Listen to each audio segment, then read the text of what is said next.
పల్లపు లక్ష్మోదిన వాళ్ళతో మాట్లాడినాక యువతల బంధుకు వస్తే ఈ స్వామి నాకు బాగా ఎరక. ఈ స్వామితోటి ఒక 5-6 ఏళ్లతోటి పరిచయం నాకు అరుణ్ స్వామి. ఈ సామాన్లు జగరావు సామాన్ల చుట్టాలు. ఏమైతాడు జగరావు సార్? జగరావు సార్ వాళ్ళ కొడుకు. అందుకని నాకు బాగా ఎరక. నేను ఎప్పుడు వచ్చినా కానీ ఈ స్వామితో ఒక్కోసారి ముచ్చటపెట్టిపోతే ఏం నడుస్తుంది ఏం కథ, ఈ చిన్న జాతరలు ఏమవుతుంది పెద్ద జాతరలు ఏమవుతుంది అన్నప్పుడు పోయినసారి మాట్లాడుకున్నాం. స్వామి మరి చిన్న జాతర కథ ఏంది? ఈ చిన్న జాతరని గవర్నమెంట్ వాళ్ళు మినీ మేడారం జాతర అని పెట్టినాం. అయితే యాక్చువల్లీ ఇది ఏంటంటే ఇది మండమెలిగే పండుగ. ఈ పండుగ ప్రత్యేకత ఏంటంటే అంటే పెద్ద జాతర అప్పుడేమో చిలకల గుట్టకు పోయి అమ్మవాళ్ళని తీసుకురావడం జరుగుతుంది. అట్లా కాకుండా ఈ మినీ మేడారం జాతరలో కేవలం మా ఇంట్లో నుంచి గుళ్ళ నుంచి గద్దెలకి అమ్మవాళ్ళని తీసుకొచ్చి ప్రత్యేకంగా పూజలు చేయడం జరుగుతుంది. స్వామి మరి అమ్మవారు చిలకల గుట్ట మీద ఉంటుంది కదా, మరి మీ ఇంట్లోకి ఏం తీసుకొస్తారు? అయితే మా ఇంట్లో నుంచి అమ్మవారికి పసుపు కుంకుమ చీరేసారు ప్రత్యేకంగా పూజలు నిర్వహించిన తర్వాత ఊర్లో ఉన్న గుడికి వెళ్తాము. గుళ్ళల్లో అమ్మవారి పీట ఉంటుంది. అమ్మవారి పూజా సామాగ్రి అవన్నీ అలంకరించి ప్రత్యేకంగా దీప నైవేద్యాలతో అమ్మవార్లను పూజించిన తర్వాత అంటే ఈరోజు రాత్రి అక్కడి నుంచి అంటే గుళ్ళ నుంచి గద్దెలకు రావడం అంటే పూజారులందరూ ఇటు సమ్మక్క పూజారులు సారలమ్మ పూజారులు గద్దెలకు వచ్చి అమ్మవాళ్ళకు ప్రత్యేకంగా నైవేద్యం పెట్టి జాగారాలు ఉంటూ రాత్రంతా పూజలు నిర్వహించడం జరుగుతుంది. మళ్ళీ ఈ చేప కూడా పుణ్యం రాత్రి అంతా పూజలు చేస్తారా? ప్రతి సంవత్సరము ఈ మాఘశుద్ధ పౌర్ణమి వెన్నెలలో అమ్మవార్లకి ప్రత్యేకంగా పూజలు నిర్వహిస్తామమ్మా. మరి దర్శనాలు మాకు దర్శనం అంటే పూజలు నిర్వహించే టైం అంటే రాత్రిపూట మాత్రం జనాలకు రాత్రి అంటే ఊర్లో నుంచి గద్దెలకు అమ్మవారు దాదాపు 11 ప్రాంతంలో వస్తారు. ఆ టైంలో ఏంటంటే పూజారులకు పూజా కార్యక్రమాలకు ఎట్లాంటి డిస్టర్బెన్స్ ఉండకుండా గుడిని మూయడం జరుగుతుంది. భక్తులకు ఎలా ఉండదు. అది తెల్లారని సేపు 4 గంటల సేపు 4 గంటల దాకా 4 గంటల తర్వాత మళ్ళీ భక్తులకు ఇడుస్తారు. దర్శనాలు మళ్ళీ 4 గంటలకే షురు అవుతాయి. 11 గంటలకు గుడి బంద్ అవుతుంది ఈరోజు. గుడి బంద్ అవుతుంది. ఇప్పుడు రాత్రిపూట అమ్మవారిని దర్శనం చేసుకోవాలంటే కుదరదు. ఇవి కూడా మళ్ళీ అప్పటి లెక్కనే పండగ అప్పుడు పెద్ద పండుగ అప్పుడు చేసినట్టుగానే రాసి పూజలు చేస్తారా? పూజా కార్యక్రమాలు అట్లనే ఉంటాయి కానీ ఏంటంటే అమ్మవార్లను తీసుకురావడం జరగదు. 2 ఏళ్ళకి ఒకసారి తీసుకురావడం జరుగుతుంది. స్వామి ఇప్పుడు మండమెలిగే పండుగ అంటే మీ ఇంట్లోకి అమ్మవారికి నైద్యం పట్టుకోవచ్చు. అవును, అమ్మవారికి కావాల్సినటువంటి పూజలను చేసి నైద్యం తీసుకొచ్చి అమ్మవారికి పెడతారు. మరి జాగారం ఎందుకుంటారు?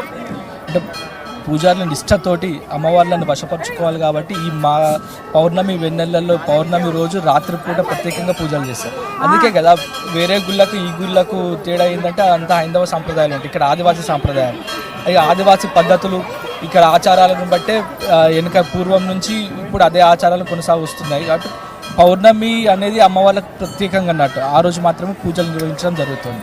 పౌర్ణమి రోజు అమ్మవారికి పూజలు నిర్వహించడం జరుగుతుంది. ఈరోజు పౌర్ణమి.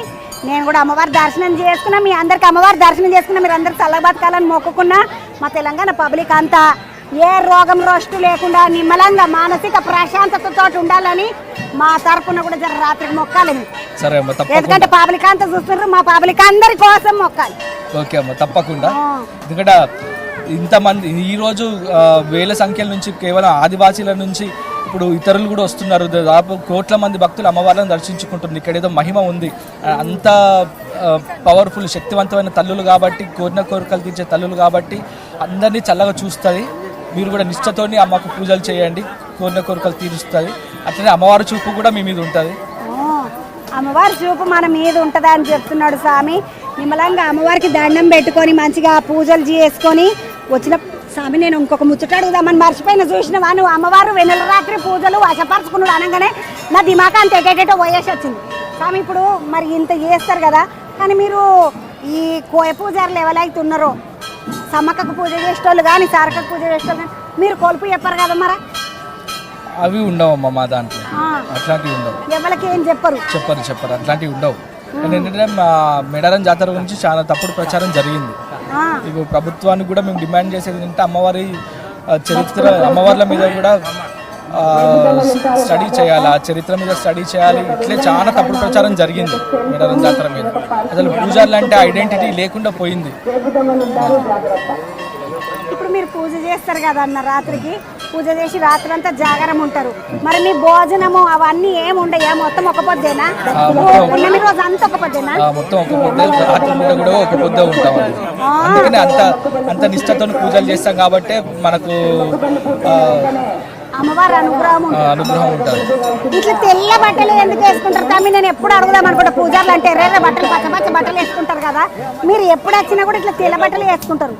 ఏంది ప్రత్యేకత దీనికి? ఏంటంటే అంత నిష్ఠ, తెలుపు అంటేనే ప్యూర్ కదా, అంత నిష్ఠతోటి పూజ చేస్తాం కాబట్టి, అంత పవిత్రంగా చేస్తాం కాబట్టి, ఈ వారం రోజులు చాలా నిష్ఠగా పవిత్రంగా చేస్తాం కాబట్టి అందుకనే తెలుపు ఎరుపు బట్టలు వేసుకోవడం జరుగుతుంది. స్వామి మరి పోయిన గీతకు వచ్చినప్పుడు ఇక్కడ గుళ్ళు నిర్మిస్తాము, అది చేస్తాం ఇది చేస్తాం అన్నారు కదా, మళ్ళీ కొంతమంది అంటారు గుడి అనేది గాడితే ఇక అమ్మవారు ఆదివాసి ఎందుకు అవుతుంది కానీ కాదు అంటారు కొంతమంది పబ్లిక్. కొంతమంది గవర్నమెంట్ ఏమన్నా గుళ్ళు నిర్మిస్తాము, లైన్లు లేవడతాము, ఇక్కడ అన్ని కోటర్స్ అంటారా, సత్రాలు కడతాము ఇవన్నీ అన్నారు కదా, మరి నిజంగా నిర్మిస్తారా? మేమైతే దానికి ఒప్పుకోము. ఎందుకంటే సహజ సిద్ధంగా వెలిసే తల్లులు, అడవిలో పుట్టిన తల్లులు కాబట్టి ఇట్లానే ఉండాలి. దాని గోపురాలు కడతాము, దీన్ని డెవలప్ చేస్తామంటే మాత్రం ఒప్పుకో. ఎందుకంటే ఈ కల్చర్, ఈ సిస్టమ్ అనేది అంతరించిపోద్దాం. అందుకనే మేము గుళ్ళు గోపురాలకు మాత్రం ఎటువంటి సందు పెట్టనీయం. కడితే కట్టుకొని కానీ బయట ఎటన్నా కట్టుకోండి, కానీ సత్రాలు మాత్రం కట్టాలి. వచ్చే భక్తులకు ఇబ్బంది కలగకుండా సత్రాలు, ఈ డ్రింకింగ్ వాటర్, ఈ టాయిలెట్ ఫెసిలిటీస్, వసతులు చేయాలి కానీ గుడి వద్దు. ఎందుకంటే మేడారం ప్రసిద్ధి, మేడారం జాతర అంటేనే ఇది కదా, వనంలో వెలిసిన తల్లులు, సహజ సిద్ధంగా వెలిసిన తల్లులు కాబట్టి ఎటువంటి గోపురాలు మాత్రం నిర్మించడానికి వీలు లేదు. గుడ్లకి ఇట్లా కట్టడానికి మేము ఒప్పుకోము, కానీ పబ్లిక్ అందరికీ సౌలత్ ఉండాలి కాబట్టి సత్రాలు కట్టాలి, నీళ్ళు ఇవ్వాలి, కరెంట్ ఇవ్వాలి, సడాకులు చేయాలి మంచి. కానీ నేను నేమే కదా మరి పుచ్చుకున్నా నేను సడాకులు అన్నా, అందుకని ఇవన్నీ వెయ్యాలి అని అరుణ్ పంతులు చెప్తున్నారు. నేను ఆయనతో ఒకసారి మాట్లాడుతుంటే లేడా స్వామి? ఉన్నారమ్మా, అందరూ ఊర్లో ఉన్నారు, పూజా కార్యక్రమాల్లో ఉన్నారు. ఆడ ఇప్పుడు ఈడే 11 గంటలకి ఏమో ప్రత్యేకమైన పూజ చేస్తారంటే ఏంటంటే ఈ పౌర్ణమి వెన్నెలలో అమ్మవార్లకు ప్రత్యేకంగా పూజలు జరుగుతాయి కదా, అట్లే భక్తులు చాలా మంది వస్తారు. ఊరు చుట్టూ అష్టదిగ్బంధనం చేయడం జరుగుతుంది, కట్టడి చేయడం జరుగుతుంది. ఇటువంటి దుష్టశక్తులు కళ్ళు ఇంతమంది భక్తుల దృష్టి తాకకుండా ఊరు చుట్టూ కట్టడి చేయడం జరుగుతుంది. దాంతోపాటు ప్రత్యేకంగా పూజలు నిర్వహించడం జరుగుతుంది. ఊరు చుట్టూ అష్టదిగ్బంధనం చేస్తారంటే వచ్చిన పబ్లిక్ ఎవరికి దిష్టి కలగకుండా, వచ్చిన వాళ్ళకి ఎవరికి కష్టం కలగకుండా ఉండాలి కాబట్టి అమ్మవారికి పూజ చేయడానికి ఇప్పుడు లోపల పూజలు నడుస్తున్నాయి ఊర్లో కాబట్టి జగరావు స్వామి ఆడున్నాడు, అక్కడ ఉన్నారు, గుళ్ళో ఉన్నారు అందరూ. స్వామికి చంద్ర వచ్చింది, శనార్థులు చెప్పిందని చెప్పు. తప్పకుండా స్వామి పబ్లిక్ లకు పోతే జరా సరే నడుండి పబ్లిక్ లకు పోదామండి.